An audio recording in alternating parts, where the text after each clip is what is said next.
இந்த வீடியோ ஃபுல்லா பார்த்தீங்கன்னா, விஜயோடைய ஒரு படம் ஞாபகம் வரும். அது என்ன படம்னு சொல்லிட்டு கமெண்ட் பண்ணிட்டு, லைக் பண்ணிட்டு மறக்காம சப்ஸ்கிரைப் பண்ணுங்க. Thank you. ஊரெல்லாம் பகையாக்கி வச்சிருக்கான். முன்னையெல்லாம் சின்ன சின்ன பிரச்சனைக்கு போவான். இப்பெல்லாம் ரொம்ப பெரிய பெரிய பிரச்சனைக்கு போறான். அவன் வீட்டுக்கு வரும்போது என்ன வில்லங்கத்தோட வருவானோன்னு எனக்கு ரொம்ப பயமா இருக்கு. நீங்க சொல்ல அவர் என்ன பண்ணிருப்பாரு எனக்கு யோசனையா இருக்கு. என்ன பண்ணிருக்காரு அப்படி? ஏதோ ஒரு பிரச்சனை ஊருக்குள்ள நடக்கும். நிறைய பேர் இருக்காங்க. அதெல்லாம் அவங்க கடந்து போவாங்க. இவன் அதை பார்த்துட்டு கம்முனு 10ஓட 11 அத்தோட அதோட நம்ம வந்துடணும். ஆனா அங்க நின்று அதை போராட்டம் பண்ணி அதை சரி பண்ணணும் அப்படின்னு சொல்லி பார்க்கறான்.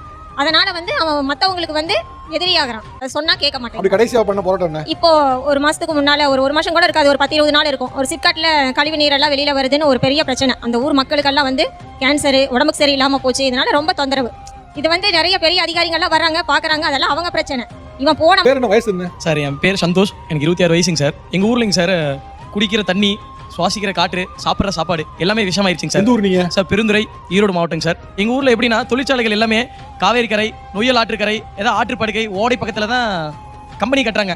எனக்கு எல்லா கம்பெனியும் நாங்கள் எதுக்கிறதே இல்லைங்க சார். எங்களுக்கு எந்த கம்பெனி கேடு தருதோ அந்த கம்பெனி தான் நான் எதுக்கிறேன். ஓகே. மருத்துவக் கல்லூரியில் நரம்பியல் மருத்துவர் இல்லாதனால இந்த வருஷத்திலே 10 பேர் இறந்துட்டாங்க சார். அதை நம்ம கேட்டு தானே சார். அவனும் என் நண்பனோட சகோதரி உட்படங்க சார். இது வரைக்கும் 7 கம்பெனி எங்களுடைய குழுவோட சேர்ந்து மூடி இருக்காங்க சார், தப்பு செஞ்ச கம்பெனியை. இப்போ நேற்று கலெக்டரேட்லேருந்து கூப்பிட்டாங்க சார். நரம்பியல் மருத்துவர் நீங்கள் அப்ரோச் கொடுத்த லெட்டர் மூலமாக நரம்பியல் டாக்டர் போட்டுட்டதா நேற்று கூப்பிட்டு சொல்லியிருக்காங்க சார். இவ்வளோ நேரம் உங்க பையனை பற்றி போட்டு கொடுத்தீங்க, பையனோட கை தட்டுறீங்க. என்ன சார் பண்றது? பண்ற வேலை நல்லையா இருக்கு. ஆனா நம்மளுக்கு வில்லங்கமா வரும்போது எதுக்கு இவன் ஊருக்கு தேவையில்லாத வேலையில தலையிடுறானோ அப்படின்னு பையன் சொல்லும்போது எப்படி இருக்கு? நான் அதெல்லாம் பண்ணிருக்கமா அப்படின்னு சொல்லும்போது எப்படி இருக்கு? நல்லாதாங்க சார் இருக்கு. அப்புறம் என்ன? இருந்தாலும் பயமா இருக்கு இல்லைங்க சார். நைட்டு 12 மணி ஒரு தடவை மழை, ஜோன்னு பயங்கரமான மழை. ஒரு ஹாஸ்பிட்டல்ல இருந்து போன் ஒரு கர்ப்பிணி பெண்ணுக்கு பிளட் வேணும்னு கேட்கறாங்க. ஈரோடு வரைக்கும் போகணும். எங்க ஊர்ல இருந்து ஈரோட்டுக்கு ஒரு 21 கிலோமீட்டர் போகணும். எந்திரிச்சு தாழ்பால் திறந்துட்டு அவன் பாட்டுக்கு போயிட்டான். அவன் திரும்பி வர வரைக்கும் நான் தூங்காம காத்துட்டே இருக்கேன். 3 மணிக்கு கதவு தட்டுறான். தொப்பையா நினைஞ்சிட்டு வாங்கிட்டு கொடுத்துட்டு அதுக்கப்புறம் வந்தான்.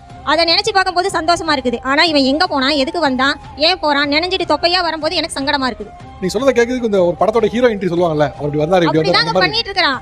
ஒரு சின்ன ஒரு பால்வாடி படிக்கிற குழந்தையில இருந்து வயசான வரைக்கும் சந்தோஷ் வீடு எது அப்படின்னு கேட்டா கையை பிடிச்சி கூட்டிட்டு வீட்லயே விட்டுட்டு போயிருவாங்க. அவ்வளவு ஃபார்மா இருக்கான் எங்க ஊர்ல. பெருமைப்படணுமா?